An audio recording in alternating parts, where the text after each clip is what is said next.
Hello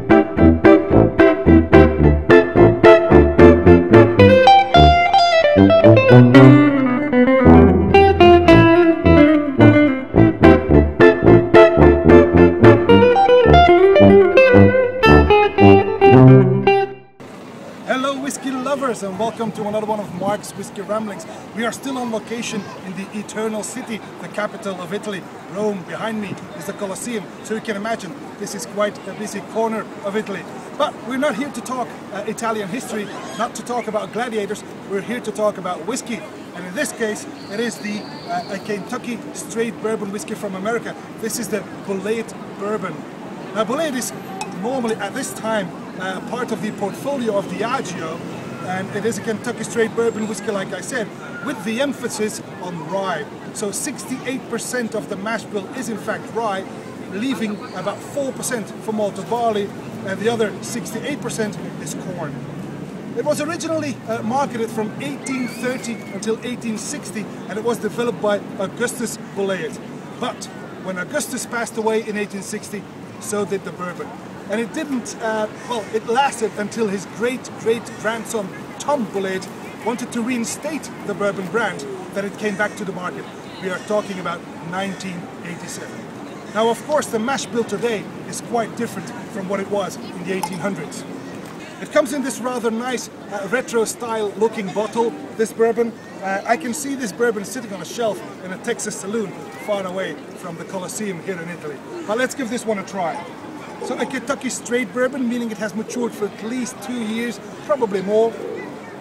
And it is bottled at 90 proof, which means for us Europeans, 45% ABV. It has this beautiful amber color. Let's see, I shouldn't drop the bottle there. It has this beautiful amber color, and it clings nicely to the glass, revealing somewhat of a good thick body of this bourbon on the nose. Well, it's rather fragrant on caramel, honey and spices as well, and I do get this hint of rye, the spiciness of the rye, some vanilla, and the fruitiness in this case is some banana and maybe even some apple juice. It's got something smoky in there as well that reminds me a bit of a campfire. It is quite enticing in fact. Very likable on the palate then.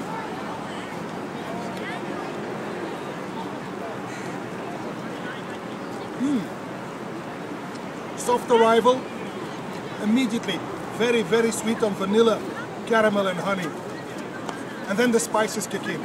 I get some coriander, I get some cinnamon, even some black pepper. And it even has something, a floral element in there as well. The banana returns. I also get some cherries and maybe even some orange zest. It's quite nice. There's the zestiness is quite pronounced mid-palate. Wow, it is softer than expected, but it is a very nice balance between the spices on the one hand and the sweetness of the fruit on the other. The finish then.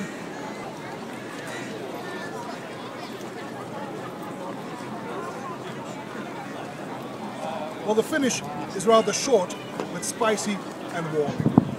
And there you have it. This is quite a nice sipping bourbon. It's a bourbon that you will enjoy when sitting on the terrace, enjoying a wee bit of sunshine, talking to friends, with even an ice cube in there. There's no harm in that.